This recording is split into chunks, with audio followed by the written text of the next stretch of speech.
Unlike our ancestors, we have 24/7 access to food. Many of the foods available to us have been altered from their natural state to increase their shelf life and crave factor. Our bodies digest and absorb these refined foods quickly, creating a spike in the fat-storing hormone insulin. These processed and refined foods are also calorie-dense, which helps explain why the average person's daily calorie consumption has increased by 24% since the 1960s.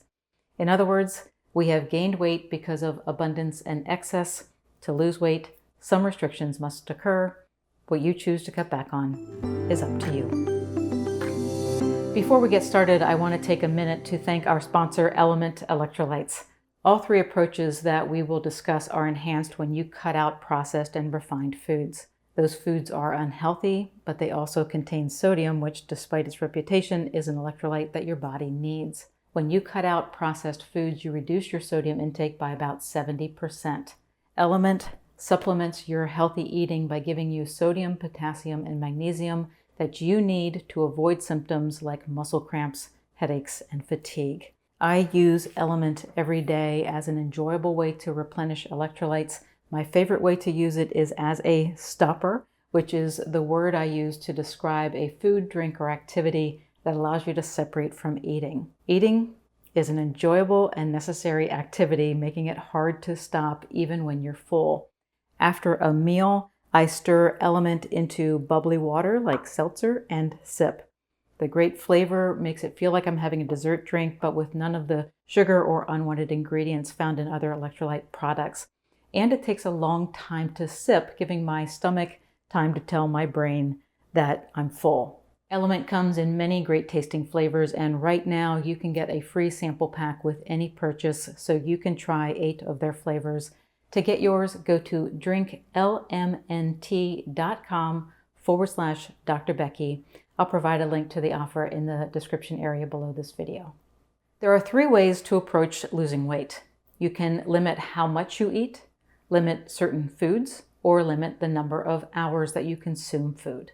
I mentioned that the average person's daily calorie consumption has increased by 24% since the 1960s. As our calorie intake soared, so did obesity rates. So a logical solution for weight loss is to eat less.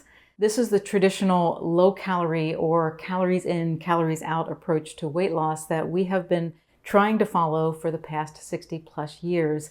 And it works if you do it. But there are traps involving exercise, your metabolism, and the foods you choose to eat. For instance, to tip the calories in, calories out balance in your favor, you may try increasing the calories out factor alone. In other words, keep eating what you're eating, but increase exercise. Again, this can work. However, exercise, especially the intense exercise needed to burn a substantial amount of calories, makes you hungry. If you're not consciously limiting or monitoring your food intake, you can gain fat while exercising, and I can attest to this fact. I used to consider myself a runner, but despite running many miles each week, my weight did not drop. In 2007, I ran a marathon. I worked out intensely for 5 months to prepare for it and never lost a pound. In fact, I remember dieting right before the race because my knees were feeling the strain of the extra pounds. I did not lose weight because at the time I thought I could eat whatever I wanted because I would surely burn it off. Another consideration with limiting calories is how low you can go without slowing your metabolism. When you find the motivation to lose weight, it is tempting to drastically limit your daily calorie intake. Again, this will produce weight loss, and the lower and longer you go, the faster the results come. But those fast results come at a cost that could result in permanent changes to your metabolism. The concept that eating fewer calories leads to a slower metabolism was reinforced by studying participants from The Biggest Loser reality television show, which was essentially a race to lose weight. To reach their goal, the participants subjected themselves to massive amounts of exercise and limited calories. They lost weight, but appear to have also permanently slowed their metabolisms to the point where they can no longer eat as many calories without regaining the weight. This was even true in participants that were studied 6 years after the competition. Now, accurately determining your ideal calorie intake is difficult because there are so many factors to consider. As a baseline, the conventional wisdom of eating at least 1,200 calories per day if you are a woman, and 1,500 for men acts as a starting point that can then be fine-tuned based on your metabolism and activity level. One more consideration with limiting calories. If that is your only criteria, it can lead to a very unhealthy diet. When I was young, I was addicted to sugar and I was overweight. I no longer wanted to be overweight, but I also really didn't want to stop eating sugar. So I made a deal with myself that as long as I kept my calories low, I could eat anything that I wanted. And that's what I did. I ate a controlled calorie, high sugar diet that I look back at now as the Tootsie Pop diet because I would eat 5 of them every day along with other junk foods. And it worked. I lost weight. Please do not try it. I was also miserable, always hungry, trying desperately not to bite the Tootsie Pop so it would last longer. It was crazy making. And I remember that my fingernails were terribly flimsy and wavy because most likely I was malnourished. And I knew better. So look, if you've done some things to lose weight in the past that you are not proud of, so have I. That is part of living and learning. It's part of my learning curve and what brought me to appreciate that while calories are important, the food choices that you make matter. This brings us to the second approach to weight loss, which is limiting certain foods or food groups, specifically fats, carbs, or refined foods. If you do nothing else, you will get the most beneficial weight loss if you stop eating refined foods and replace them with whole foods. In plain words, swap out the cereal, fast food, and pasta. Instead, eat an omelet, a salad, and a meat or fish entree. Processed and refined foods often contain what I refer to as the elimination trifecta, which are 3 ingredients that make us sick and fat, namely sugar, white flour, and seed oils like soybean oil. Reducing your intake of these inflammatory foods works for weight loss regardless of whether you follow a low-carb or low-fat lifestyle, but adopting either of those approaches will work as well. As you know, if you follow my channel, I recommend a low-carb, high-fat diet. But there are those who do well and enjoy a low-fat diet. For a disciplined person, a low-fat diet that is filled with high-quality protein and unprocessed carbs works.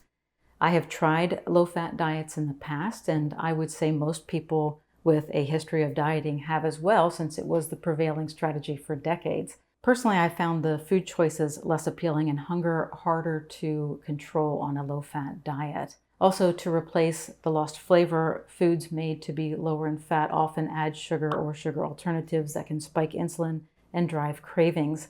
Because of those factors, I found low-fat, high-carb diets hard to stick to long-term. When you do the opposite, by cutting carbs and replacing them with fat, digestion is slower, keeping insulin levels under control and hunger away longer.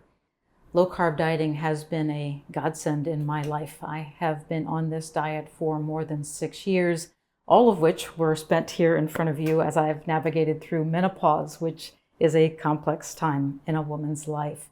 I have no intentions of doing anything else. And the ironic thing is eating a low-carb, high-fat diet without sugar is so much more enjoyable and fun than my crazy-making Tootsie Pop diet in my youth. The first thing to understand when you decide to try a low-carb diet is what foods you can eat. I have a free list of 100 low-carb foods that you can download as a guide, and I will leave a link in the description area if you'd like that list. Those hunger-satisfying foods also make it comfortable to stretch out the time between meals, which brings us to the third approach to losing weight. This third option, fasting, has been practiced for thousands of years for religious reasons or as a way to heal the body, but its use as a weight loss tool is fairly recent. The time you spend fasting frees insulin of its workload, putting your body in a state that favors fat burning.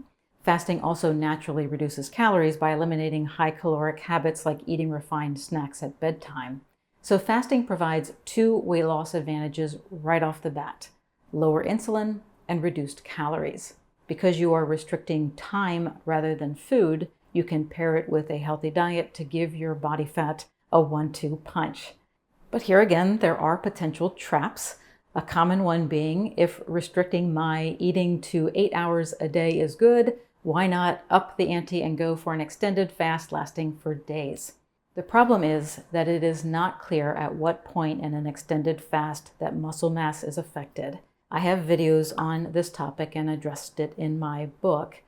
Just keep in mind that you want to work with your body, not against it. A good first step is to stop eating 3 hours before bed. When you feel comfortable with that, you can push dinner to earlier in the day or push breakfast to later in the morning, increasing your daily fasting hours. So the choice is yours. To lose weight, you can limit your calorie intake, limit certain foods, or limit the number of hours you eat. This simplifies things because there are only 3 options.